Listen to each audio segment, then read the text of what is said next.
I mean, my feeling is that our number one priority is public safety and making sure that people are safe, no matter where they are. And that includes inside of our schools. I think that we have to make sure that if kids don't feel safe, they're not going to learn. So they have to feel safe in their environments, and I think it's important that local jurisdictions understand that public safety has to be a number one priority, so they have to be able to work through what is it that's going to make sure that our kids are safe inside of their classrooms and also safe in the communities that they call home. Do you think city schools police should be armed inside of a school like they are when the CEO's there?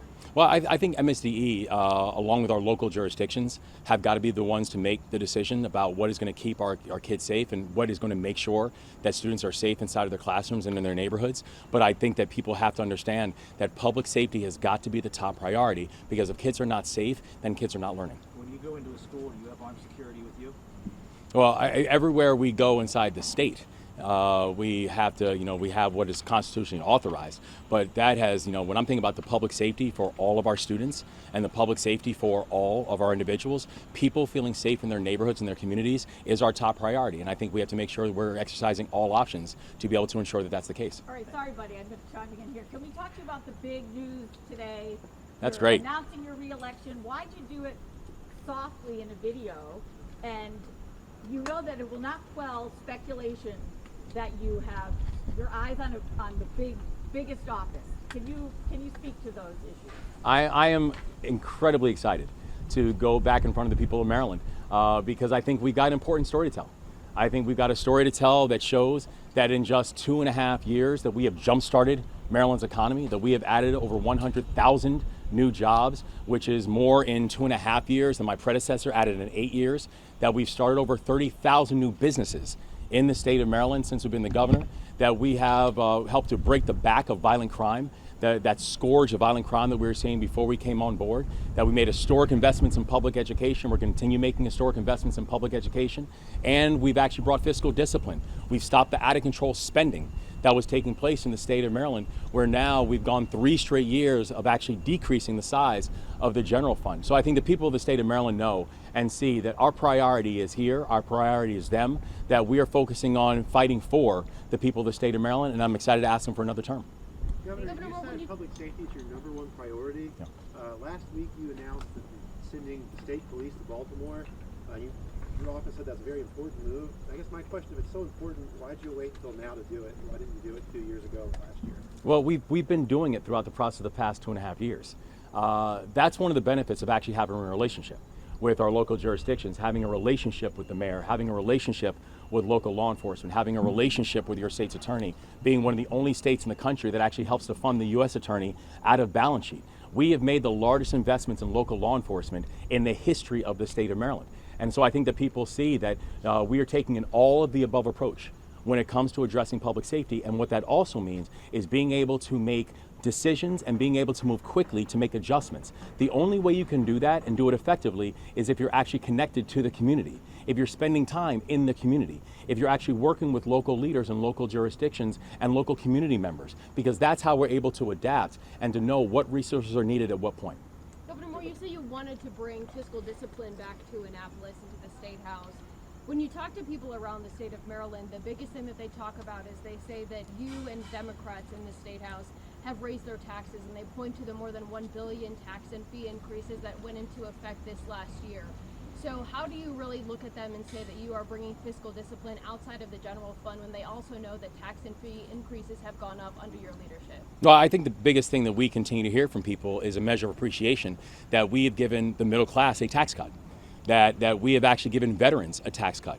And at a time when you're watching the federal government, which has just given a tax cut to millionaires and billionaires, and in Maryland, the middle class just got a tax cut, I think middle class Marylanders appreciate the fact that we're working to bring affordability up inside of our state. It's the reason we focus on things like how are we dealing with electricity prices and energy prices and bringing them down in the state of Maryland. It's the reason we focus on things like prescription drug prices and bringing prescription drug prices down inside of the state of Maryland. And yes, it's why we've controlled the out-of-control spending that was taking place, where during the time before I was governor, Maryland's budget increased by 70%.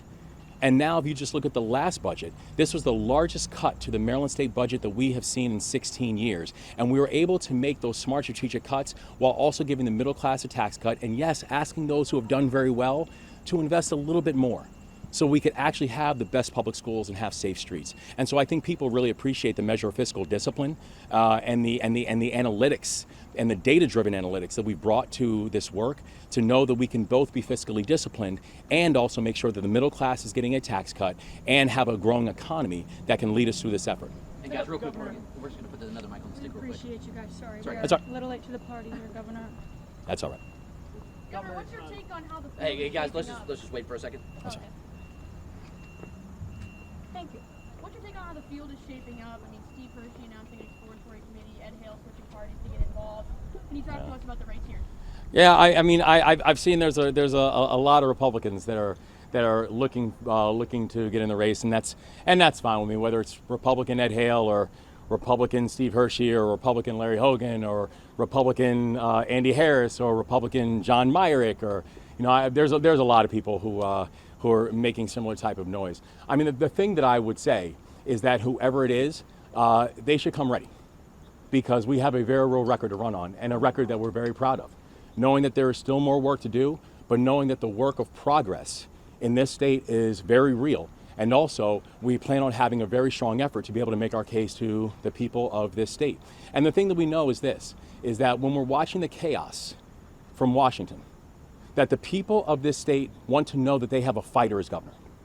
They want to know that they have a governor who is focused on things like being able to jumpstart our economy, to keep our streets safe, to focus on public education, to make sure that we are bringing fiscal discipline, when we're watching the absolute opposite from people in Washington.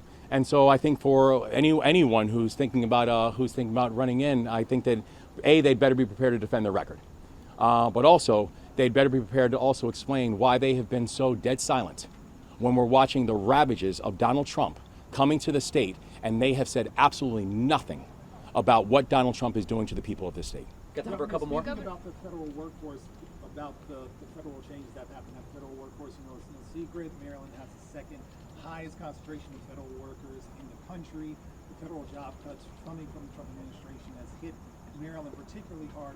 Do you have any plans to address that, all of those workers that are without jobs now in your second term? Yeah, I mean, it's heartbreaking what Donald Trump and J.D. Vance and this administration have continued to do to federal workers. I mean, these are public servants. And right now we have had over 12,000 Marylanders, federal workers, fired by Donald Trump and J.D. Vance. People who are doing things like making sure that our food is safe, and making sure that our critical infrastructure is protected, and making sure that our research institutions can still be the global envy. And these are the people who they went after first. But it's just a continuation of this assault that we continue to see from Donald Trump that's coming to the state of Maryland. But I want people in the state of Maryland to know that, that we are standing on that wall, and I'm a soldier. And we're going to make sure that we're defending our people. And that is why we've done things like our Feds to Eds platform, which still actively right now to this day is moving federal workers into the classroom, helping to address the teacher shortage. It is why we're making sure we're working with the private sector to know that the talent that we're having of our federal workers is actually going to be utilized by our private sector partners. It's why we're working with our Attorney General to make sure in the places that we can, that we are filing suit against some of these actions, many of which are illegal, that the President of the United States is doing when it comes to and when it pertains to our federal workers. So we are going to defend our state. And the thing that people know about me is that I am not going to fight the people of Maryland. I'm going to fight for the people of Maryland. Anything from folks we haven't heard from yet, guys? Ask your wife and your kids about this before you did it. What was their? Did you ask them for their permission or their take on it? I do nothing without the permission of my wife and my kids. And I'm thankful for how amazing they have continued to be. You know, when I ran for office, just a few years back, I'd never run for office for my life. I don't come from a political background. I don't come from a political family. I don't come from this type of history. But the thing that I know is that I'm a public servant and I'm a soldier. And in really important times, I'm just thankful that I have a family who understand that and who are my battle buddies right next to me. All right, guys, we got time for one more, guys. What do you say to the Marylanders who may be worried that if they do re-elect you, that your eyes are on the White House and they're only electing a governor for 2 years? You know, I'd say that I have never once said that I'm interested in this. And so when people say, are you ruling it out? My point is, I've never ruled it in. I've been focused on this job. And I appreciate the fact that people in Maryland and the people around the country are paying attention to the progress we've made here. I'm thankful for the fact that people are looking at us and saying that Maryland is just moving uniquely, that we have some of the fastest drops in violent crime anywhere in the United States of America. We have some of the fastest new job starts and job rate growth that we have anywhere in the United States of America. I'm thankful for the fact that people are looking that Maryland is now the first state in the country that has a service year option for our high school graduates and have a place-based investment strategy to end child poverty. These are really innovative ideas, and Maryland is leading. So I'm thankful that people around the state and around the country are looking at us and saying that they appreciate it and are trying to model it.